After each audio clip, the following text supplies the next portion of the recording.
যুক্তরাষ্ট্রের রাজনীতিতে পরিবর্তনের আভাস। মার্কিন রাজনীতিতে উঠে আসছেন আরব আমেরিকান মুসলিম ও প্রগতিশীল রাজনীতিকরা। ইহুদি লবির কোটি ডলার খরচের বিনিময়ে নিউ ইয়র্কের ডেমোক্রেট দলের প্রাইমারিতে হেরেছেন ইসরায়েল সমর্থিত প্রার্থীরা, জিতেছেন ফিলিস্তিন সমর্থিত ও প্রগতিশীল প্রার্থীরা।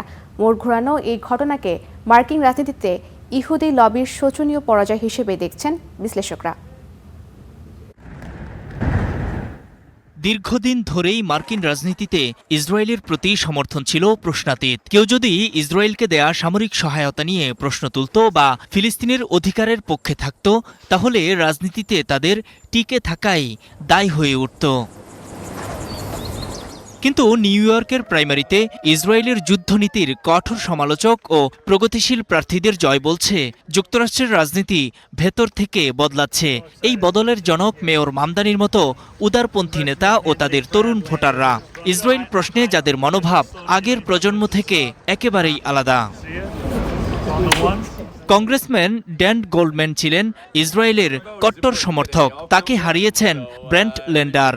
ফিলিস্তিনি অধিকার কর্মী বলে পরিচিত দারিয়া লিজা শেভালিয়ের হারিয়েছেন দীর্ঘদিনের কংগ্রেসম্যান আদ্রিয়ানো এসপায়াতকে।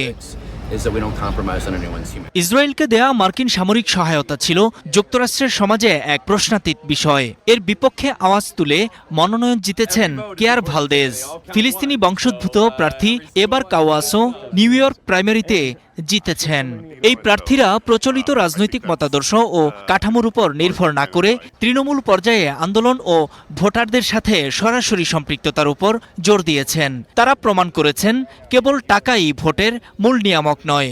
যদি তাই হতো তাহলে ইহুদি লবির শক্তিশালী সংগঠন আইপ্যাকের কোটি কোটি ডলার এই প্রার্থীদের ফলাফল উল্টে দিত। কেবল নিউ ইয়র্ক নয়, নিউ জার্সিতে ডেমোক্রেট মনোনয়ন পেয়েছেন মিশরীয় বংশোদ্ভূত চিকিৎসক আদাম হামাউই। ক্যালিফোর্নিয়ায় আয়েশা ওয়াহাব জয়ী হয়েছেন।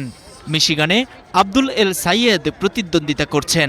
তিনি জিতলে এটি আরব আমেরিকানদের রাজনীতির জন্য আরেক মাইলফলক ঘটনা হবে। গাজায় ইসরায়েলের গণহত্যা, পশ্চিম তীরে ইহুদি বসতি সম্প্রসারণ, ফিলিস্তিন রাষ্ট্র কখনো হবে না বলে নেতানিয়াহুর দমভক্তি, লেবাননে আগ্রাসন, ট্রাম্পকে ইরান যুদ্ধে জড়ানো, তরুণ ভোটাররা এই প্রসঙ্গগুলোকে দেখছেন মানবাধিকার ও ন্যায়বিচারের মানদণ্ড দিয়ে। নূর মোহাম্মদ, স্টার নিউজ।